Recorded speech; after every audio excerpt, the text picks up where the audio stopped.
Il est le fondateur du Baroque Works, ex-Shichibukai et antagoniste ayant marqué un tournant définitif dans les aventures de Luffy. Mr. Zero, alias Crocodile, reste encore à ce jour l'un des personnages les plus mystérieux. Toujours présent après plus de 23 ans d'aventure, il est difficile à cerner, ne semble appartenir à aucun camp si ce n'est le sien, et renferme encore de nombreux secrets qui attendent d'être dévoilés et qui alimentent toujours un grand nombre de théories. Je vous propose qu'on parte aujourd'hui sur les traces de cet homme mystérieux et qu'on tente de comprendre ce personnage à travers l'imagination d'Eiichiro Oda afin de déceler ce qu'il est réellement. Tout commence au chapitre 540, dans les profondeurs d'Impel Down, où Oda surprendra tous ses lecteurs en faisant revenir Crocodile sur le devant de la scène. Dans ce chapitre, Luffy a besoin de l'aide des prisonniers pour avoir une chance de pouvoir s'échapper et tenter d'arrêter le transfert de son frère vers Marineford. Il libère alors Croco avec l'aide d'Ivankov, qui lui assure que Croco ne tentera pas de s'en prendre à eux.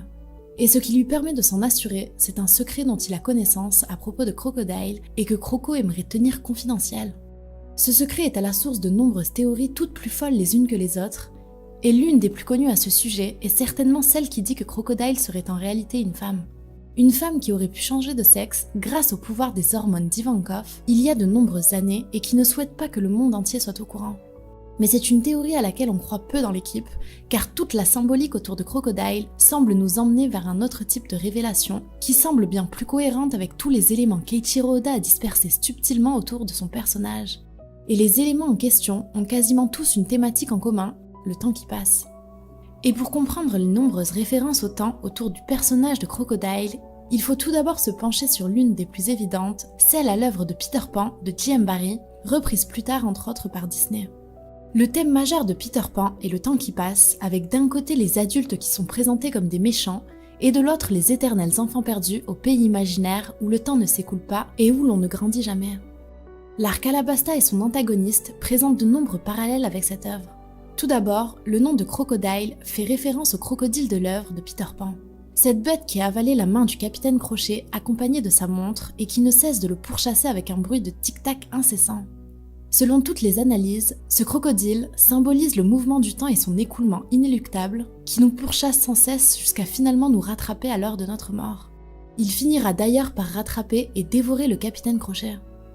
C'est la première symbolique liée au temps autour du personnage de Croco, et on la retrouve également sur le sommet de Rain Base, son casino sur Alabasta, ou encore directement sous forme d'animaux dans le QG même du Baroque Works.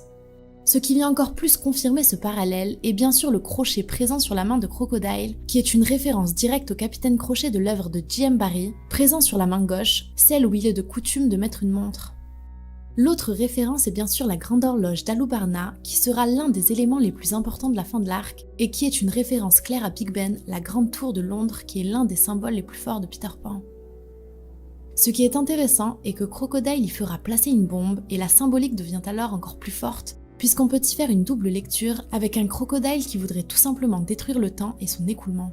On retrouve ici une notion à la fois de temps et de compte à rebours avant l'explosion, et c'est aussi une thématique qui reviendra lors du retour de Crocodile à Impel Down, avec le compte à rebours pour s'échapper de la prison et sauver Ace. De plus, dans le roman d'origine, Peter Pan n'est pas un enfant joyeux et bienveillant comme dans la version de Disney. Il est extrêmement égoïste, parfois malveillant, et pense avant tout à ses intérêts personnels avant ceux des autres. Des traits que l'on peut retrouver chez le personnage de Crocodile. Pour ceux qui douteraient encore des références, ce ne sera pas la dernière fois qu'Oda puisera dans Peter Pan, puisqu'avec l'arrivée de Thriller Bark et le pouvoir de Moria, nous aurons de nouveau un parallèle avec cette œuvre. Sa capacité à détacher les ombres des personnages et à les recoudre sur d'autres fait directement référence au problème qu'a Peter Pan avec sa propre ombre qui ne cesse de lui échapper et de lui désobéir. Mais revenons-en à Crocodile, puisqu'il y a un élément que je n'ai encore vu aborder nulle part et qui pousse encore plus loin cette thématique du temps autour du personnage. On peut se demander pourquoi parmi tous les pouvoirs, Oda a choisi de donner à Crocodile le fruit du démon du sable. Et en gardant en tête tous les points énumérés jusqu'ici, ça semble plutôt limpide. L'une des plus fortes symboliques du sable est justement l'écoulement du temps, et c'est dû au fait que l'un des tout premiers outils créés par l'homme pour mesurer le temps n'est autre que le sablier. Et le sablier a justement une symbolique toute particulière dans la franc-maçonnerie et est expliqué ainsi. Le sablier est par excellence le symbole du temps de la naissance vers la mort. L'écoulement du sable finit toujours par s'arrêter. Il ramène le récipiendaire à une réalité essentielle, sa vie aura une fin, son existence est relative, sa dernière demeure sera sa tombe. Chacun de nous est un grain de sable parmi les autres, pris dans un mouvement d'ensemble notre destinée commune.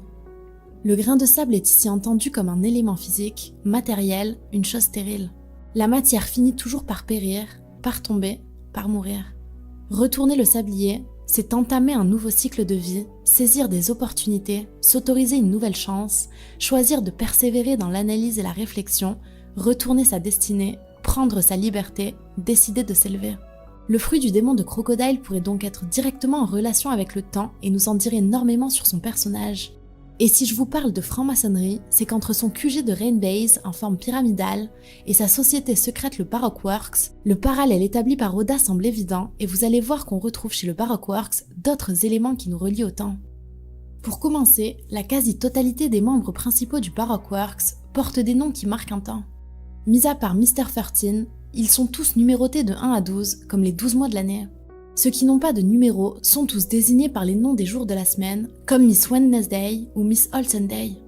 Enfin, d'autres sont désignés par des noms qui évoquent des dates précises, comme Miss Valentine, qui évoque la Saint-Valentin, Miss Merry Christmas, qui évoque Noël, ou encore Miss Golden Week, qui évoque la Golden Week au Japon, qui se déroule entre avril et mai.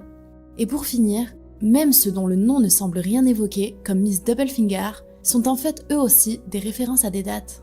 Dans le SBS du volume 18, Oda explique que Miss Doublefinger fait en réalité référence à 2 chiffres 1 et évoque le nouvel an du 1er janvier. Autrement dit, les membres de l'organisation fondée par Crocodile ont tous des noms du calendrier et le calendrier est bien entendu l'une des symboliques les plus communes du temps qui passe.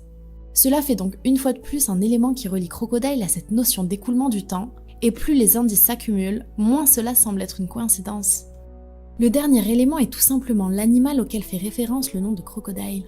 On a vu que le crocodile pouvait symboliser le passage du temps dans l'œuvre de Peter Pan, mais l'animal en lui-même contient également quelques spécificités intéressantes sur le sujet. Toutes les espèces vivantes connaissent une dégradation inéluctable avec le passage du temps.